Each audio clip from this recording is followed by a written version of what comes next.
In this video, we'll talk about a guide to organizing your life. Are you ready to take control of your life once more and learn how to organize it so you can enjoy better mental well-being? Then keep watching to discover a few top tips. How to reduce your obligations and commitments. The first step is to look at your various obligations and commitments. Do you really need all of them in your life? Are there some activities that you could quit to give yourself more time to unwind or spend with those who really matter? It's time to weed out anything that you can't live without or that makes you anything less than happy. If it isn't necessary and you don't love it, and it's possible to ditch it, then let it go. Next, be selective when taking on any new activities or pastimes. Before you agree to anything or leap right into something new, take the time to think about it. Do you really want to do this new activity? Will it add something positive to your life? Or will it drain on your emotional resources? Make a decision based on your answers to those questions. A guide to reducing social media use. Social media is proven to be one of the biggest causes of FOMO.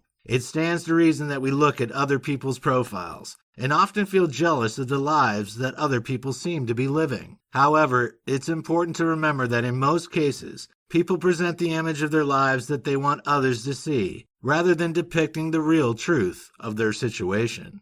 A family member can appear to be perfect on a Facebook profile, but the members could all be suffering on the inside, without those scrolling past recognizing it. Never compare your inside to other people's outside. If you're finding social media platforms are causing you to struggle mentally, or you're finding that you're spending more and more time scrolling through pages rather than getting on with your life, it's time to reduce your social media usage. How do you get started with this? Short of actually deleting your profiles, you might find that a simple place to begin is simply to sign out of your profiles when you've finished checking them. If you have to go through the rigmarole of signing in every single time you want to check your notifications, you'll soon begin to reduce your usage. If this doesn't work for you, you should try leaving your phone in another room or in an inaccessible location for part of the day, and never keep it by the bed at night. This will help you to limit the amount of time you spend on social media. How to reconsider your routines. Are your routines causing you mental strain? Then it's time to give them an overhaul. It can be all too tempting to stay stuck in a rut because change is scary, but that's rarely a good cause of action when you've lost control of your life. Take a look at how you spend each day.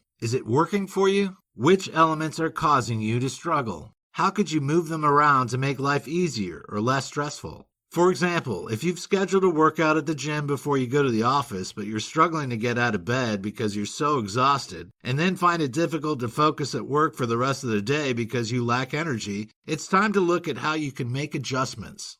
Consider moving the gym to after work or even to your lunch hour, and take some extra time in bed so you can be well rested and increase your productivity at work. Just say no. One of the best things you can do to organize your life more effectively is to just say no. Don't be afraid of hurting other people or losing their friendship or love. Nobody who cares for you will think any worse of you if you back out of an ongoing commitment that you don't have time for, or if you refuse to attend an event or participate in an activity because you simply can't fit it into your life. Saying no can be very difficult, especially if you've never really done it before. However, once you start practicing, you'll find it very liberating. You will never need to accept an invitation that you don't want to accept again. You'll never need to go to an event that you dread or participate in a time-consuming activity just because someone else wants you to. Sometimes it's okay to put yourself first, and when you're trying to take back control of your life and improve your mental well-being, it's perfectly acceptable to decline politely.